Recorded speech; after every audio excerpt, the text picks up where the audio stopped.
he came up to me one day and he said, "You guys saved my life." And spiritually speaking, that one program led to a changed life. And so how many other people have been impacted like that? Absolutely.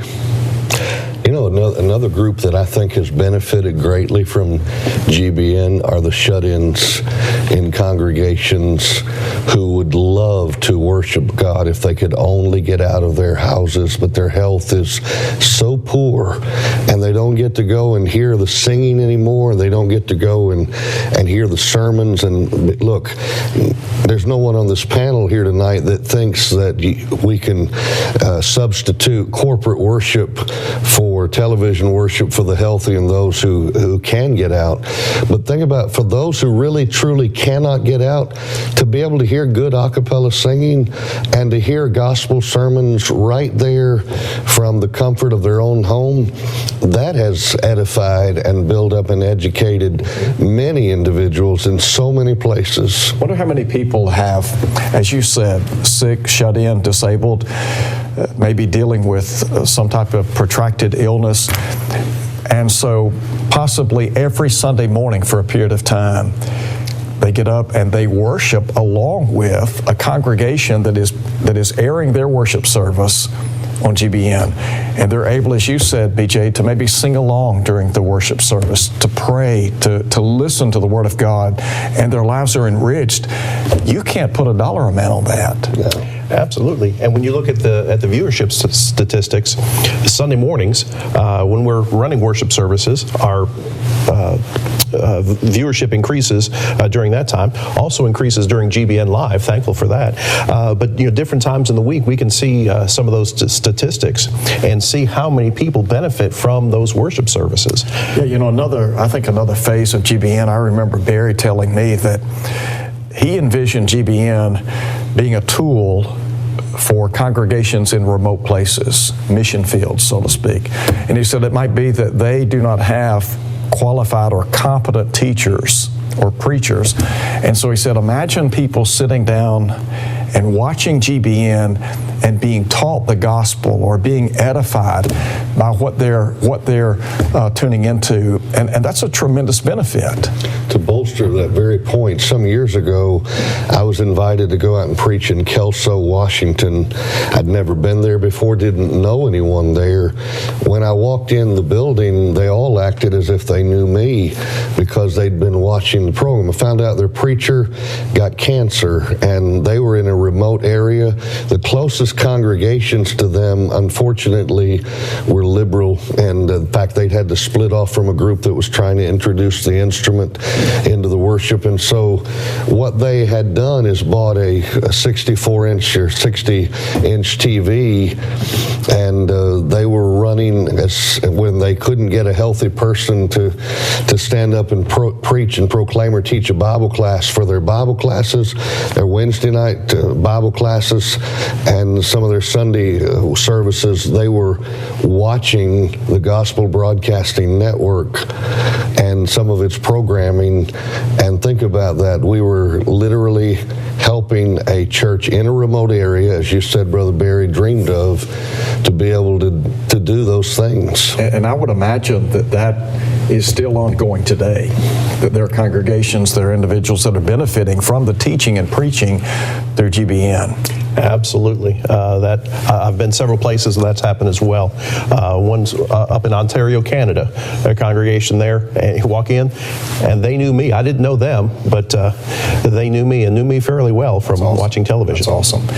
Jim Deverman is now on the line with us, and Jim was the original program director for GBN. As a matter of fact, he and Barry Gilreath were partners for quite some time. They became very close, almost like brothers. I know they are brothers in the Lord. They were brothers in the Lord while Barry was alive, but they grew very, very close together. Brother Jim, good to have you on the line tonight. Well, thank you, Mike. It's great to be with you, good brethren, and I have very fond memories of all three of you guys and what you have meant to GBN over the years, but also to the cause of Christ as a whole. And I appreciate all of you and all of those associated with the network. It's another trip down memory lane tonight. Well, you know, I was just thinking a moment ago about having the opportunity to reminisce with you a little bit. And we were talking before going on the air about that initial meeting that we had in Huntsville back in 2004. And I remember you were at that time preaching for a congregation in Greenville. And you had made the decision, you had already made the decision to go full-time with GBN. And what a launch of faith that was on your part. And talk a little bit about Barry and maybe the initial approach to you by Barry in terms of trying to get a network up and running. Well, as you said, Mike, I was preaching in Greenville, Tennessee, and Janice and I thought we would probably finish out there. We really liked the congregation and the area. And then one day in April, as I recall, before that June meeting in 2004, which you mentioned, I got a call from Barry Sr., and he briefly told me what the dream was that he had, and he was a dreamer and a wonderful type of dreamer as well. And he had a dream to begin a 24/7 network, and he knew that I had a background in commercial broadcasting, and so I had come to mind with him, and he called and said, "I'd like to have you be a part of it." And as I recall, he said, "Well, we'll give you some sort of title or something. We'll work something out there." But he said, "I wasn't concerned about a title at the time at all." But he knew. But he said, "I really would like to have you involved." And Janice and I talked about it, of course, and the elders at Greenville were so gracious once they learned that this had moved forward with us and we had made that decision. And they said, "Take all the time you need to make this transition, and we understand the scope of this work, and we believe you should be involved with it. We can understand that." So they were very gracious and very helpful. But as you said, initially there wasn't a lot of funding that was absolutely certain there, but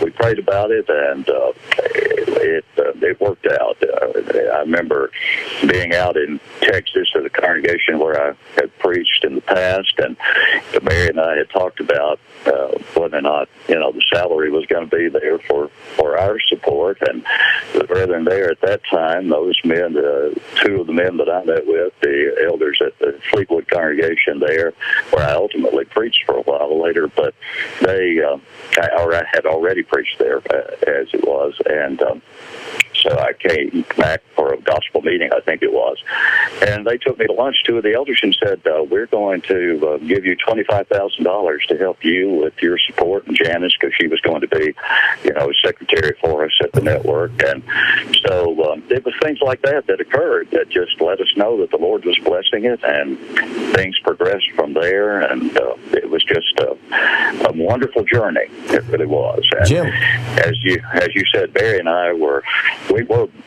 not only brothers in Christ, but we were as close as brothers. Absolutely. No question about that. Jim, when I look back and think about Barry and the vision that he had for the network, he was truly a visionary, and to think that he believed that we could take the gospel to the world through this avenue. And we were talking earlier about the fact that his idea was that we could not only evangelize, but it could be a great tool for the church in terms of edifying and building up the body of Christ, which would in turn lead to people sharing the gospel, and that would bless the growth of the church overall.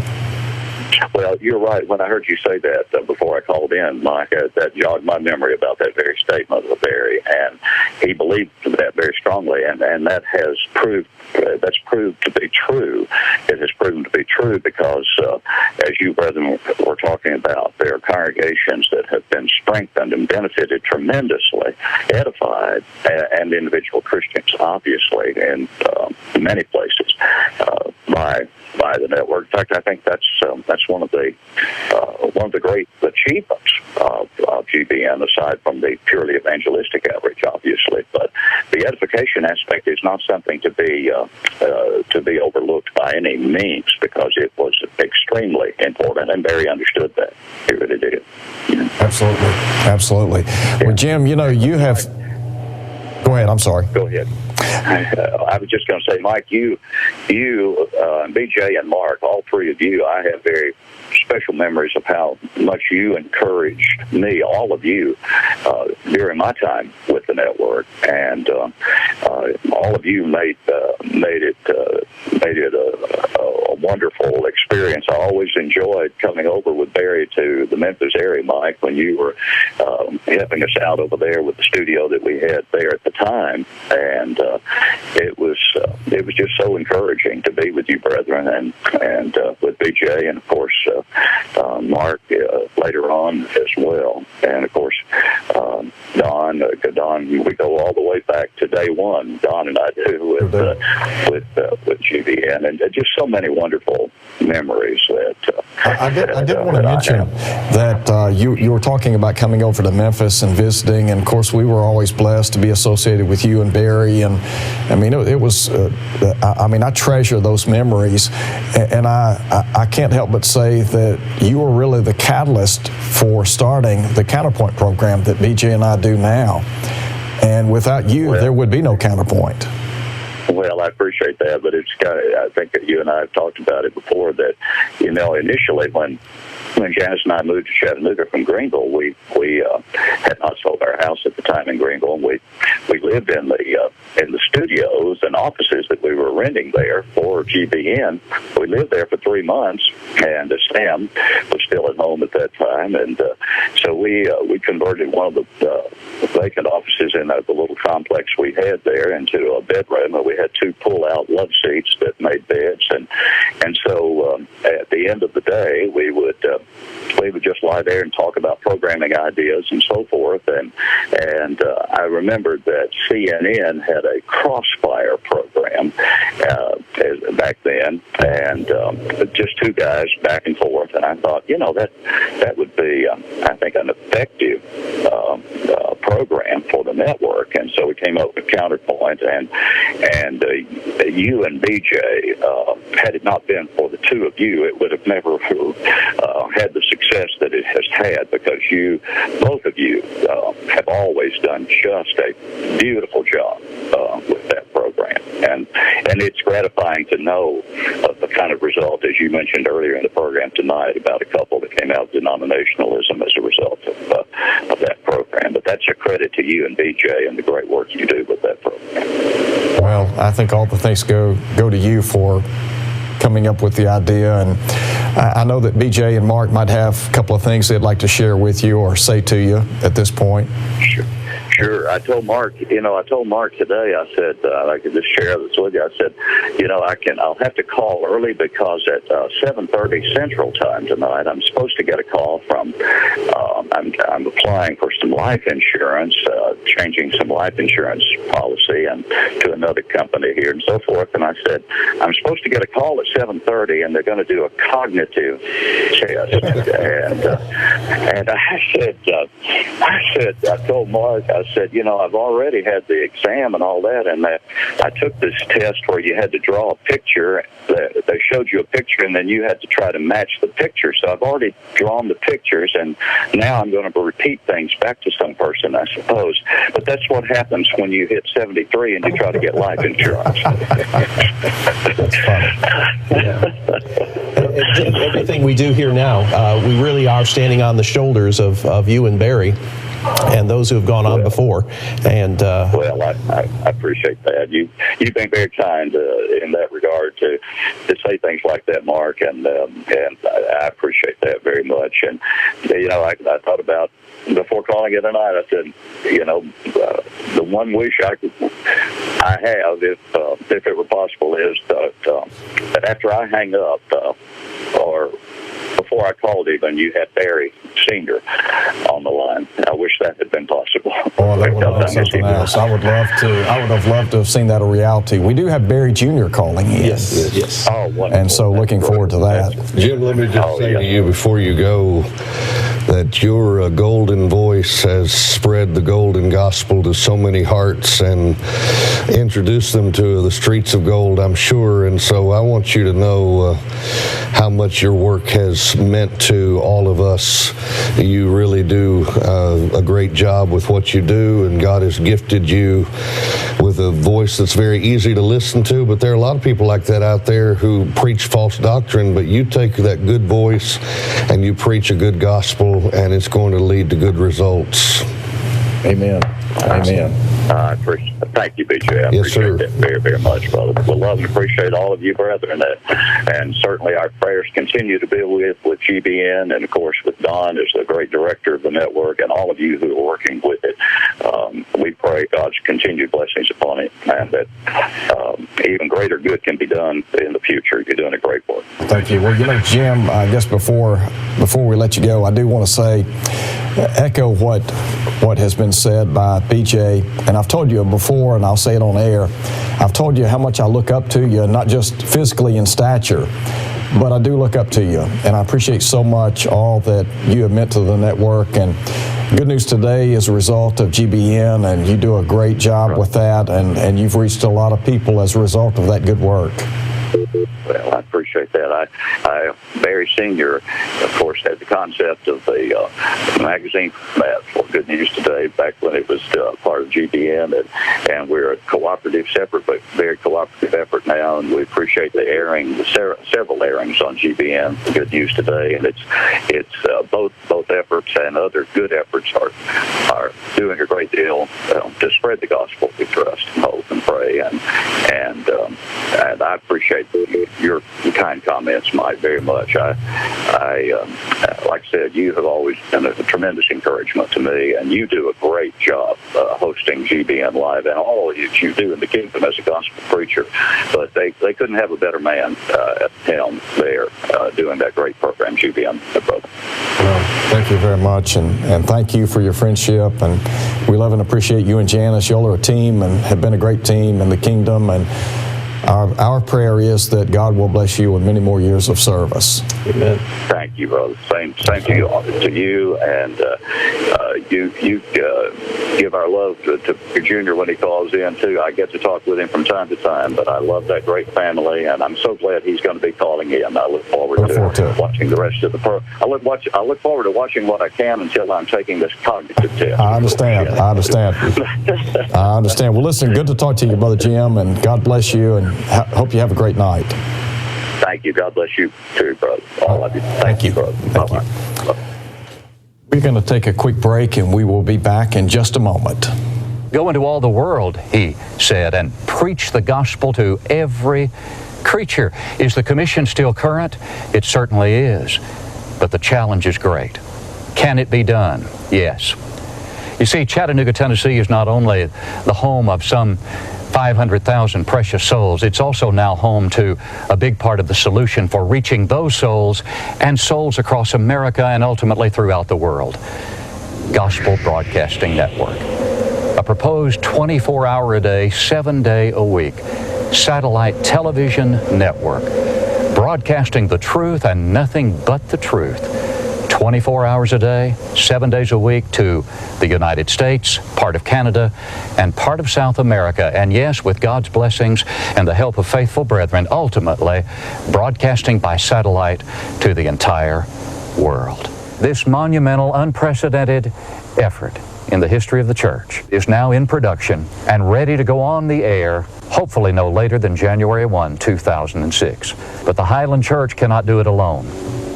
It will only become a reality with the concern, the compassion, the love, and the contributions of faithful individual Christians and congregations throughout our brotherhood.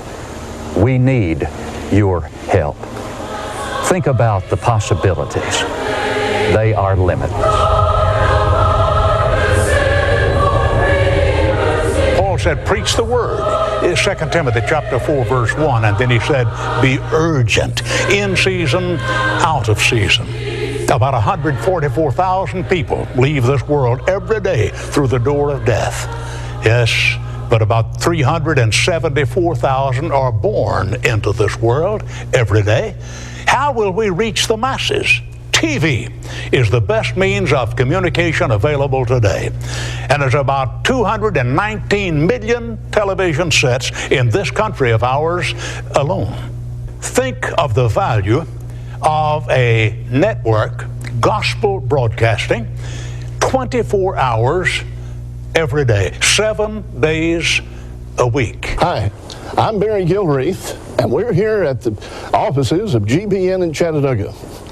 The management team of GBN is working hard to bring to television quality sound gospel programming for all ages as well as all walks of life. The elders that oversee this work, as well as those who preach and teach on the network, have one primary goal, and that is to teach only what is in harmony with the Word of God. As one preacher often states it, to have a thus saith the Lord for all that we do and that all that we teach. Ladies and gentlemen, there's a terrible war raging today. No, not a carnal conflict. Oh, we have that in the world also. But the principal battle is for your soul and mine. Satan is the god of this world. 2 Corinthians chapter 4 at verse 4. His resourcefulness is unlimited, and he is bent upon your eternal condemnation. He desires to destroy God's crowning creature, man. Can you imagine the shambles in which today we find the morals of our world? Homosexuality, sodomy touted as an alternate lifestyle. Divorce is as common as the noonday meal. Atomic power has the ability to change the landscape, but only the gospel of Jesus Christ has the power to change the hearts, the thinking of men and women. Just think of the great blessing to be part and parcel of such a broadcasting arrangement as a 24-hour-a-day gospel broadcasting network that would enable us simply to teach book, chapter, and verse of the truth that makes men free. Thank you for tuning into GBN Live. If you have a question related to tonight's topic that you would like to have answered, please call 888-805-3390. That's 888-805-3390. You can also email us at gbnlive@gbntv.org. Like us on Facebook and follow us live each week. You can send your questions through Facebook in the comments section, and we will do our best to get them answered on the air. Now back to the program. Thank you for staying with us. We are back to discuss the great work of GBN. It is our 14-year anniversary, and we are blessed to have Mark Teskey and B.J. Clark with us tonight. We have just talked to Jim Dearman and had the opportunity to reflect a little bit, and we have Barry Gilreath Jr. on the line now. And Barry, good to talk to you this evening. Hello, Mike and Mark and Beej. How are y'all doing tonight? Doing well, sir. Good to hear your voice, my friend. Yes. Good to hear each of your voice as well. Good to be with you tonight. Barry, thank you for taking time to call in and talk about GBN. And this would not be possible were it not for your dad and the tremendous vision that he had. And talk a little bit about the vision and dreams of your dad with regard to evangelism, if you don't mind.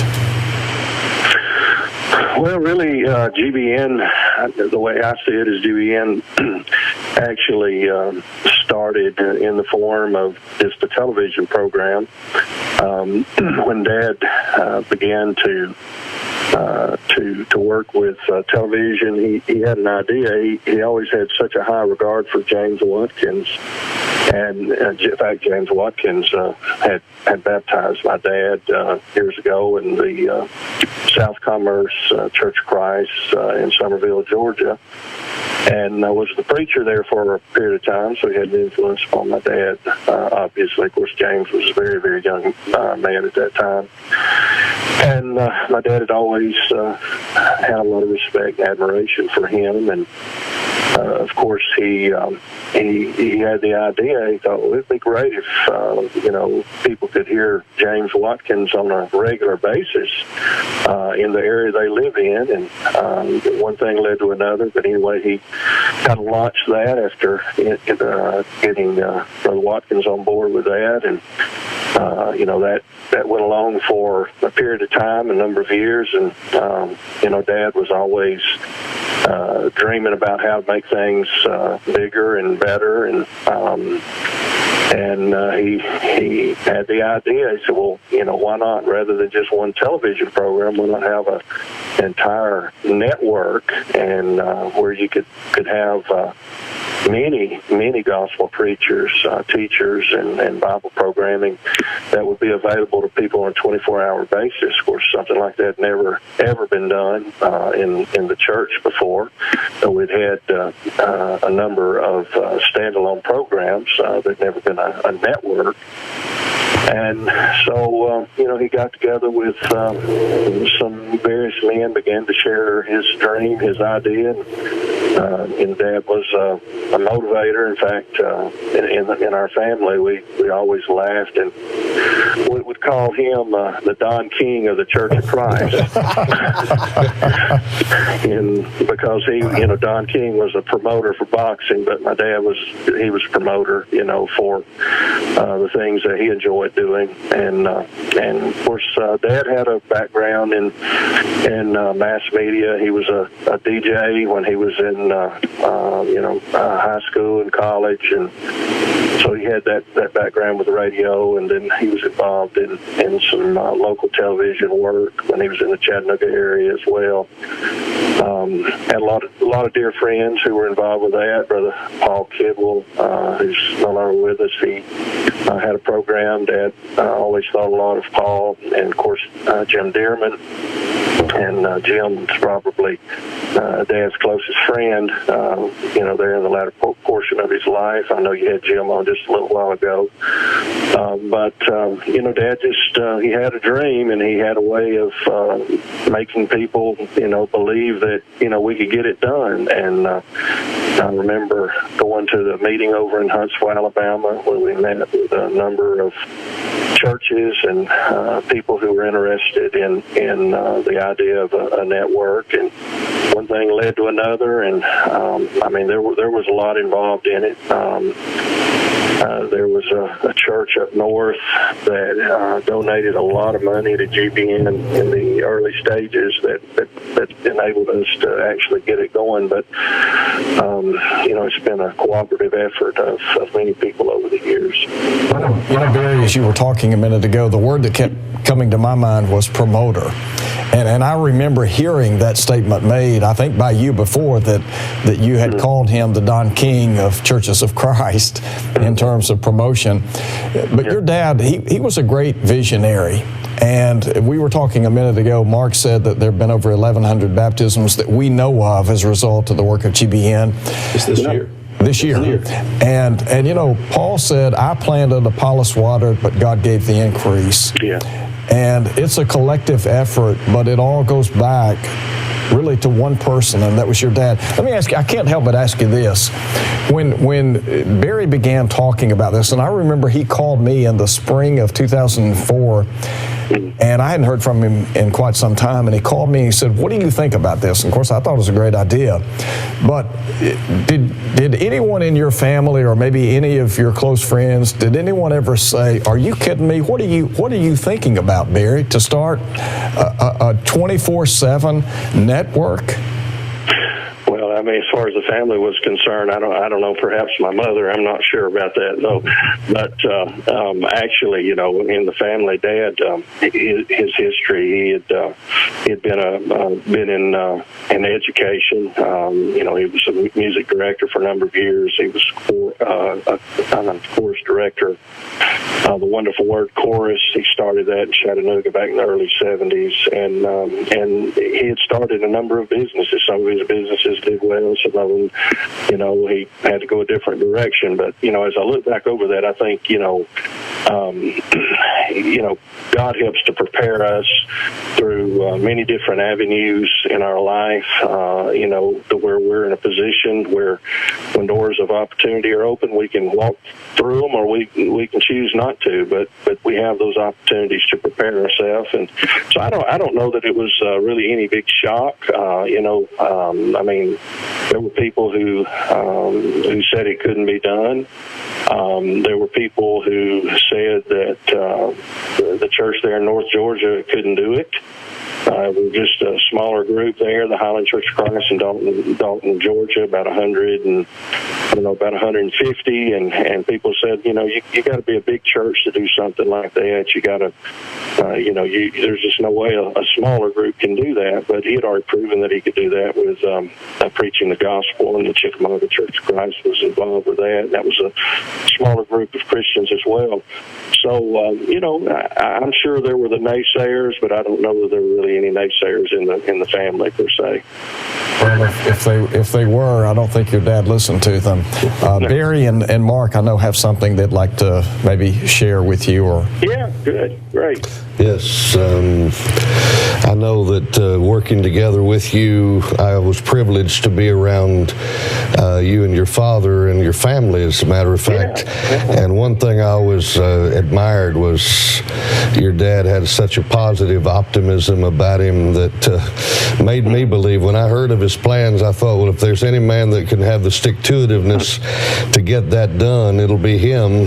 And sure enough, he wouldn't stop until the job got done. And I've thought about many times when this joy and the presence of God in heaven takes place over those who are saved, just how far-reaching that knowledge goes to those who have already gone to be with Jesus. But if he has any idea yet in this life, in the next life, what's happening in this life, I'm sure he's rejoicing. If not, I'm sure we'll all catch up when we get to heaven above. Amen. And this is exciting to know that his work, and it's appropriate that this building in which we're having this program right now is named after your father. It's the Barry Gilreath Senior Broadcasting Center, of course, a work of GBN overseen by the South Haven Church of Christ, but still, it's very appropriate to have your father remembered in this way, because this wouldn't be happening without him.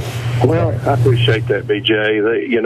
The naming of that building was something that occurred after my father's death. Right. My dad, he had always, I'd heard him say a number of times, one of these days somebody's going to come around and write $1 million check, and we're going to name the building after him. And of course, that $1 million check never came. We received donations in smaller amounts, and through many people enabled the work to begin and to continue. But the thing is, he never would have chosen to have the building named after him, though he would, I know, would be honored by that, and of course his family are as well. And hopefully, just telling his story and sharing with folks about the vision he had, and hopefully that can inspire others to do bigger and greater things in the future, and to remember that little is much if God's in it, and that's kind of the story of GBN. It started with very, very little, but God was in it, and through that, it's grown, and its influence has grown, and it's just an exciting time for GBN and for those associated with it. As we look back at your dad's original dream, in the past 14 years, technology and television and broadcasting as a whole has changed wholesale. But one of the things that just amazes me is your dad's dream that he had 16 years ago. So many aspects of that dream are still applicable, and we're still able to achieve those. Some of the ways we do things are a little bit different, but the effectiveness is everything your dad dreamed about. I can't wait to get to heaven and let him know what's happened with his dream. Yeah, I've thought the very same thing, Mark, and I appreciate that very much. I'm excited about the work that you do there, and all of the programming and the new programming that's constantly being being developed. And, this is a great tool, resource for the church as a means of evangelizing, and hopefully it'll continue to grow. And, one of these days, then it grow to the point to where, it's available 24/7 around the country, or around the internet, around the world, on television, through the internet and other means. I know you're making inroads in that, of course, through the internet and all, but hopefully it'll continue to grow in the television markets as well. Well, absolutely. And Barry, thank you for calling in. And I want to say that I think that GBN has been true to the vision of your dad, in the sense that his twofold goal was first and foremost evangelism, but then secondly, edification.